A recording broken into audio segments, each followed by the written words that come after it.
ಸ್ವಲ್ಪ ಸ್ಟ್ರಕ್ಚರ್ ಸರಿ ಇಲ್ಲ. ಕರೆಕ್ಟ್, ಫಾರ್ಮೇಶನ್ ಸ್ಟ್ರಕ್ಚರ್ ಸರಿ ಇಲ್ಲ. ಕೇಂಬರು ಒಂದು ಕಾರಣ, ಬೇಸಿಕ್ ಫೌಂಡೇಶನ್ ಸರಿ ಇಲ್ಲ, ಸಬ್ ಸ್ಟ್ರಕ್ಚರ್. ಸೊ ನೀವು ಕೆಳಗಡೆ ವೆಟ್ ಮಿಕ್ಸ್ ಹಾಕಿದ್ರೆ ಅಷ್ಟು ದೊಡ್ಡದಾಗಿ ಕಿತ್ತೋಗ್ಲಿಕ್ಕೆ ಸಾಧ್ಯ ಇರಲಿಲ್ಲ. ವೆಟ್ ಮಿಕ್ಸ್ ಅಲ್ಲೇ ಏನೋ ವೀಕ್ನೆಸ್ ಇದೆ. ಈಗ ಆಯ್ತು, ವೆಟ್ ಮಿಕ್ಸ್ ಅಲ್ಲಿ ವೀಕ್ನೆಸ್ ಇರಲಿಲ್ಲ, ಸರ್ಫೇಸ್ ಕೇಂಬರ್ ಇರಲಿಲ್ಲ, ಅಲ್ಲಿ ಸಾಸರ್ ಆಗಿತ್ತು, ನೀರು ನಿಂತ್ಕೊಳ್ತು, ಅಥವಾ ಅಲ್ಲಿ ಸರಿಯಾಗಿ ಪರ್ಕೊಲೇಷನ್ ಇರಲಿಲ್ಲ. ಸೊ ಆಸ್ಫಾಲ್ಟ್ ವೀಕ್ನೆಸ್ ಇಂದ ಕಿತ್ತೋಗಿದೆ ಅಂತಾನು ಇಟ್ಕೊಳ್ಳೋಣ, ಡ್ರೈನೇಜ್ ಇರಲಿಲ್ಲ ಅಂತ.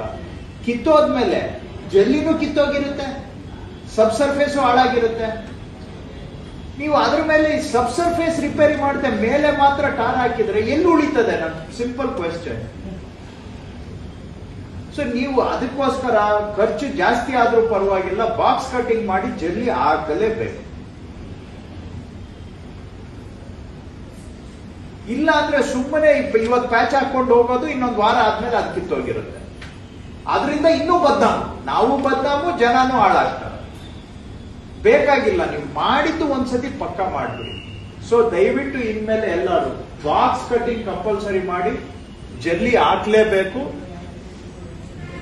ಮೇಲೆ ಫಿನಿಶ್ ಮಾಡುವಾಗ ದಯವಿಟ್ಟು ರೋಡ್ ಲೆವೆಲ್ಗೆ ಫಿನಿಶ್ ಮಾಡಿ. ದಯವಿಟ್ಟು ಅದನ್ನ ಮತ್ತೆ ಒಂದು ಉಬ್ಬು ಮಾಡಿ, ಅದರಲ್ಲೇ ನಿಮ್ದು ಸರ್ಫೇಸ್ ಏನು ಮೊಬಿಲಿಟಿ ಅಂಡ್ಯುಲೇಷನ್ ಬಂದು ರೈಡರ್ ಕ್ವಾಲಿಟಿ ವಿಲ್ ಡಿಟ್ಯೂರರೇಟ್.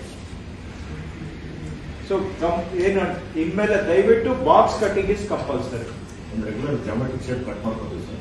ಬಾಕ್ಸ್, ಅದು box can be square, rectangle or anything but box.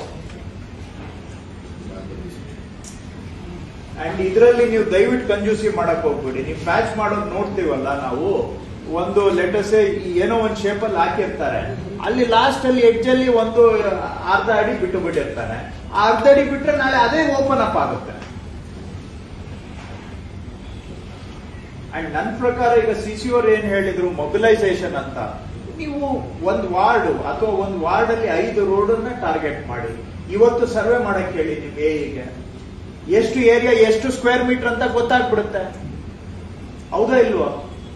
ಎಷ್ಟು ಸ್ಕ್ವೇರ್ ಮೀಟರ್ ಅಂತ ಗೊತ್ತಾದ್ರೆ ನಾಳೆಗೆ ತಗೊಳ್ಳಿ ಅದನ್ನ. ಒನ್ ಡೇ ಅಲ್ಲಿ ಆ 5 ಈಗ 10 ಕಿಲೋಮೀಟರ್ ಟಾರ್ಗೆಟ್ ಮಾಡಿ. 10 ಕಿಲೋಮೀಟರ್ ಅಲ್ಲಿ ನಿಮ್ಗೆ ಲೆಟಸ್ ಒಂದು 20 ಪಾಟೋಲ್ ಇದೆ. 20 ಪಾಟೋಲ್ ಸೇರಿಸಿದ್ರೆ ಲೆಟಸ್ ಒಂದು 200 ಸ್ಕ್ವೇರ್ ಮೀಟರ್ಸ್ ಬರುತ್ತೆ.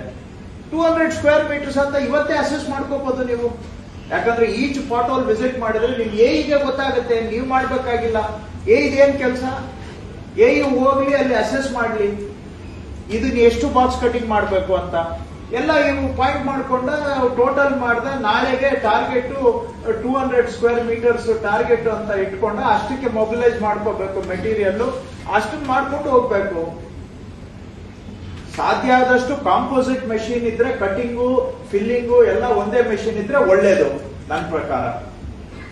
ಇಲ್ಲ ಅಂದ್ರೆ ಆಯ್ತು, ಕಟ್ಟರೇ ಬೇರೆ, ಜಲ್ಲಿ ಹಾಕೋದೇ ಬೇರೆ, ಅಂಡ್ ಹಾಟ್ ಮಿಕ್ಸ್ ಅಥವಾ ಕೋಲ್ಡ್ ಮಿಕ್ಸ್ ಬೇರೆ, ಹಂಗಾದ್ರೂ ಮಾಡಿ. But ultimately it should be, ನನ್ನ ಪ್ರಕಾರ ಒಂದೇ ಮಿಷಿನ್ ಇದ್ರೆ ಒಳ್ಳೇದು. ಅದಕ್ಕೆ ಹೋಗ್ತೀವಿ ಸರ್, ಅಲ್ಲಿಂದನೇ ಹೋಗ್ತೀವಿ. ಯಾವ ಕಂಪನಿ ಅಂತ ನಾನು ಹೇಳೋದಿಲ್ಲ, ಯಾರು ವೆಂಡರ್ ಅಂತ ನಾನು ಹೇಳೋದಿಲ್ಲ. But go for A comprehensive solution. ಮೊದಲೇ ಮಾಡೋದು ಪ್ಯಾಚ್ ಹಾಕೋ ಕೆಲಸ, ಅದರಲ್ಲೂ ಕೂಡ ತ್ಯಾಪೆ ಹಾಕೋದು ಮಾಡಬೇಡಿ. ಹಾಕೋ ಪ್ಯಾಚ್ ಅನ್ನಾದ್ರೂ ಸರಿಯಾಗಿ ಹಾಕೋಣ, ಇಲ್ಲ ಅಂದ್ರೆ ಇನ್ನೂ ಮರ್ಯಾದೆ ಹೋಗುತ್ತೆ ನಮ್ಗೆ.